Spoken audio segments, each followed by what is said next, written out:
Welcome back. I'm Felix, and got some more Reddit stuff for you. This one's actually picking up from where I did. Your instincts, basically. When did you?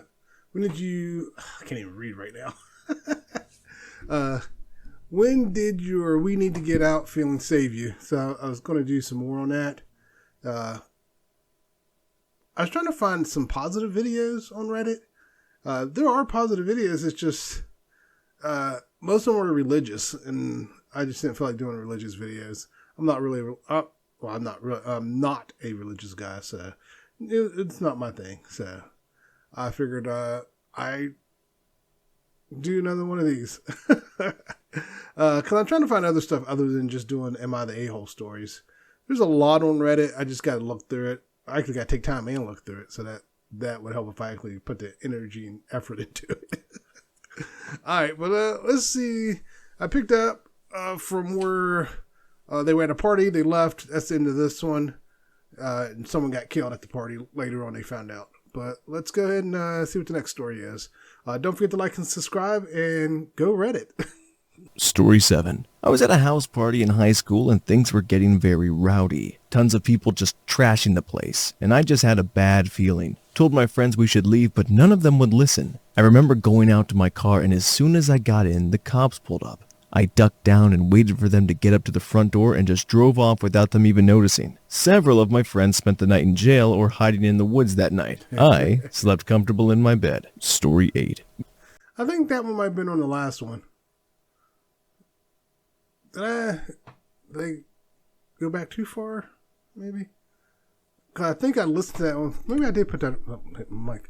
But I'll just keep going. But yeah, if I'm trying to leave a party, if my instincts are screaming and my friends don't want to leave, I will leave you. It's like, I'm out. Something's wrong at this party. I'm getting out of here. We were hiking and geocaching up in northern Michigan, where it's pretty rednecky in spots. We were at a designated trail with a small parking lot off of some weird side road, but we decided to check it out anyway. About 5 minutes into the trail, we noticed a game camera, but there was no ID on it. Game cameras on public land need to have ID info, and we thought that was really strange. We kept walking a bit, but I just didn't feel right about the camera or walking on this trail. So we turned around and went back to the truck instead of walking the last mile of the trail. When we got back to the truck, this beater pulls up with a couple in it. The guy was just a regular redneck, but the girl in his passenger seat 100% had the nods and was struggling to keep her head up. He looked surprised when we walked out of the trail, and they sat in the lot for a second and then left. Pretty sure they weren't looking to go for a hike. My guess is that was their camera, and they get the notifications when people are on the trail so they can break into their cars. It happened to us on a family trip in Kentucky years ago, so maybe I'm just a little suspicious. But we decided no more backwoods hidden nature trails for us. That's messed up. It's pretty clever, but it's still messed up. Like, you got that kind of ingenuity. Put it towards building something positive, starting a business or something like that. You could be doing so much. When I see people put all this energy into committing crimes, it's like, you do realize if you put all that energy into a business or starting, or even doing social media, you probably could make money, but they rather put it towards crime. This is all, very off-putting, but I like the idea of someone just saying they're pretty regular redneck. How does someone look regularly rednecky? Story 9. A couple years ago, I was walking home from the bar at 1 a.m. I'm a young woman in her 20s, so this was That's instantly a bad idea. Instantly stupid. Yeah, that was a stupid idea. Instantly stupid. But I wanted to save money avoiding an Uber and also drunk, so I wasn't thinking straight. I'm walking down a main but dark street, and then a pickup truck driving by slows down next to me. Two men look at me, and the passenger asks, "Hey, you need a ride somewhere?" I lie and say, "No thanks," because I'm expecting one in a moment. They said all right and drove off. I watched them drive down the street, and then a ways down, I saw their brake lights light up. There was no stop sign or stoplight, so I just assumed the worst and thought, I've got to get out of here. I ran into a tiny parking lot to my right and hid behind an outdoor vending machine. Moments later, the two men pulled into the lot and circled it, clearly looking for me. When they couldn't find me, they drove away. I waited a few moments until I decided to call an Uber. Yeah, definitely. Yeah, that's one of those, I think I need to sober up moments. That could have went real bad for her. She's lucky they didn't grab her right then and there.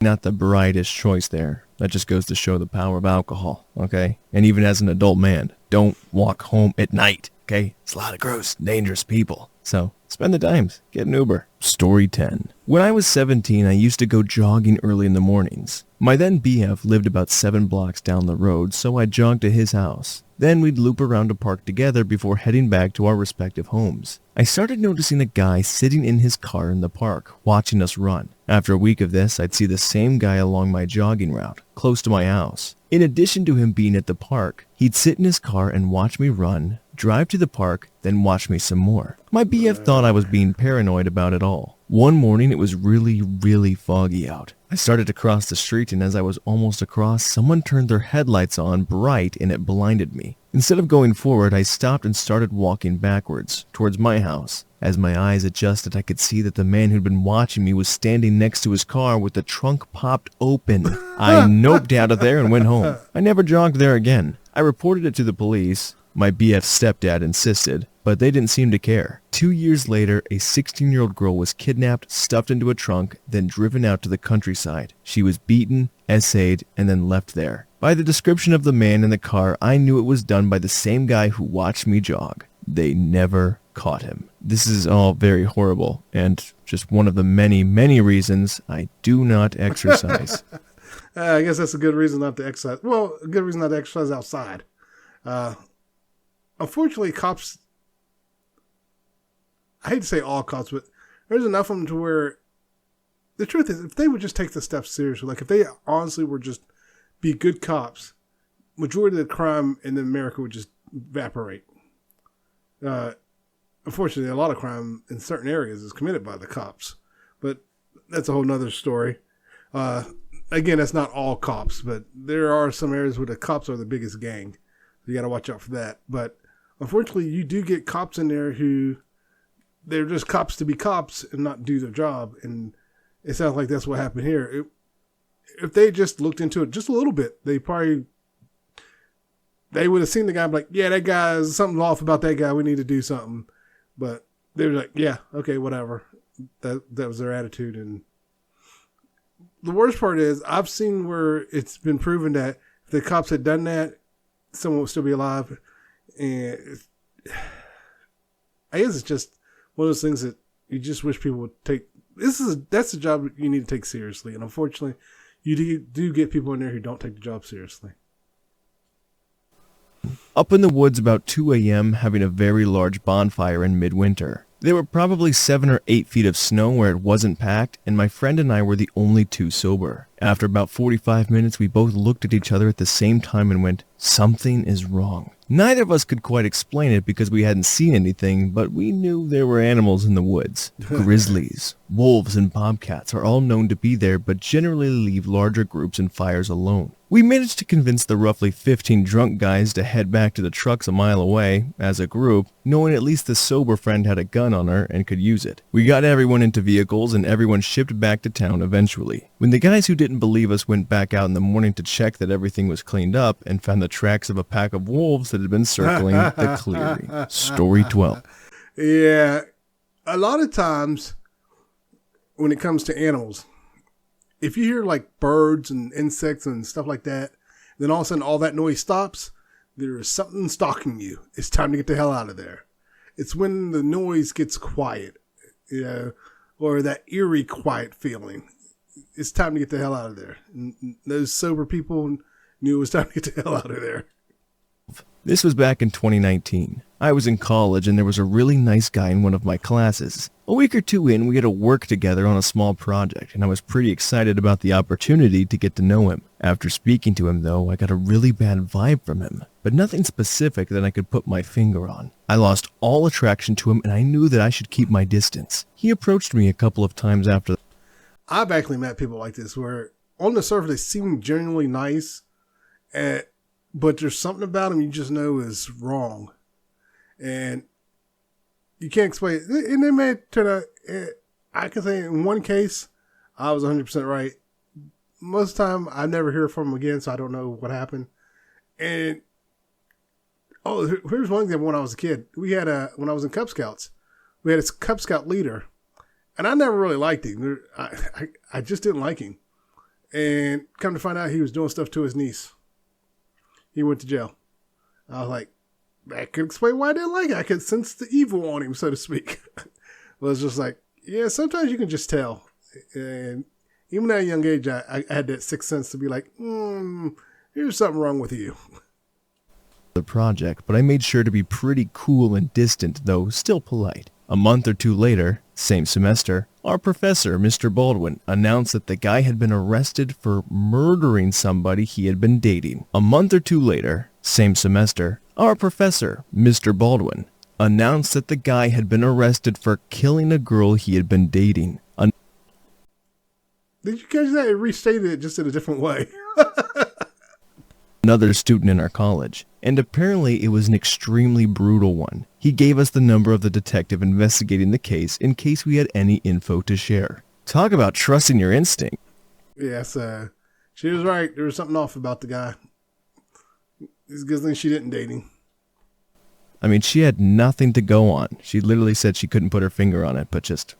Story 13. This story is thanks to my mom's intuition. When my brother and I were young, maybe 10 and 7 respectively, our family was spending some time over the summer with my aunt in Central Florida. My mom had taken us for a trip to a super Walmart, and we came out with a shopping cart completely full of stuff for the couple of weeks we were planning to be there. My brother and I were goofing around on our walk back to the van while my mom navigated the cart, when suddenly she said, "Get to the car, now," in a tone of voice that I hadn't quite heard before, which warranted zero argument from us kids. We quickly crossed the concrete median between parking aisles. We were won over, as she unlocked the van for us to get in, and we waited. She caught up for a few seconds later and loaded everything herself and got in. She called our dad, on her Nextel, LOL, immediately as she peeled out and told him that she noticed a particular car with 2 men in it pass by us when we were initially walking toward/into the store, which for some reason gave her very bad vibes. And sure enough, they had waited and began following us down the lot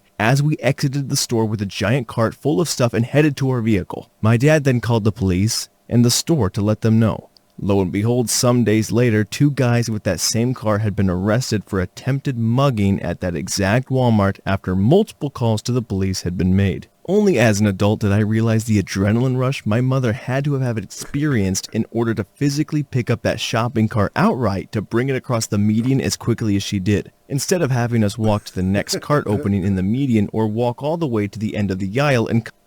Yeah, sometimes... I've told my kids this, is like, if I suddenly say, get down, don't ask me why, just get down. If I'm, like if I tell you, look out, and your reaction is, look out for what? You're dead. And I've told them that, like, if someone's panicking and you see them diving and your reaction is to look around and see what they're diving from, you're going to die. So I keep drilling that into their head, so hopefully they get it when the time comes. Come back up with those guys following in their car. Who's to say what would have happened? It was plain daylight and quite busy in the parking lot. But one thing is for sure, mothers don't mess around when their intuition kicks in. Story 14. Decided to have a look at a culvert, covered stream, that I hadn't been down before. We weren't expecting it to be much, so no safety call out, weather check, or even bother to let anyone know where the entrance is. Get about 750 meters in, and my buddy notices a load of water pouring in up ahead. We look at each other and go, we need to get out now. In under 5 minutes, the water went from ankle deep and manageable to knee deep and almost pushing us over. We reached a section with some steps, a ladder, and a handrail for inspection, and managed to push the lid off with the water getting deeper every minute. If that ladder had been 10 meters further, we might not have made it. If we'd have slipped, dead. When we got out, it was raining gently. We were soaking wet and just looked at each other with that, oh no, look. A bit more above ground exploring and we worked out that the culvert went under a local canal. If we'd have slipped, we'd have ended up in a sump under a canal and likely never made it out. Nobody knew where we were, what was happening, or how to find us. In all likelihood, the only time they'd know where we died is when our corpses got spat out into the nearby river. A combination of stupidity... Yeah, don't go exploring areas that... If you're going to go explore, make sure people know where you're going. To check the area. And if it's a place where water can suddenly rise up on you, definitely check the weather. So yeah, this was stupid decisions all the way around. Good luck, I guess. Story 15. Okay, you're good to go. 100% fiber internet. It's everything I need.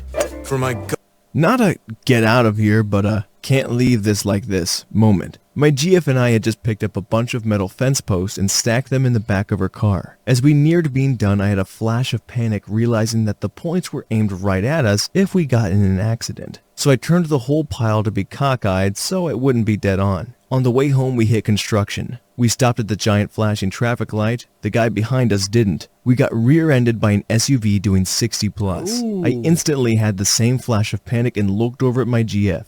Final destination moment. She was fine. I look down. I'm fine. Look in the back. The fence posts are firmly wedged into the sides of the car after being slammed forward by the rear end crumbling. Story 16. All right, I'm going to end it right there. I might do some more. I find these interesting. Like, when was a moment that you realized you need to get out of there? And sometimes you're right, sometimes you're wrong, but I find it's better to listen to that little voice saying, hey, something's not right. We need to get the hell out of here. I've had an instance where I got out of a situation, come find out later, there were gang members at the party. And it didn't go south, but fight broke out. It's like, yeah, I'm glad I left. Because with my luck, if I had stayed, it probably would have got worse. But anyways, yeah, that was fun. I might do this one. I might do this one some more later on. I forgot what else I was going to say. Anyway, don't forget to like and subscribe, and everyone take care. Later.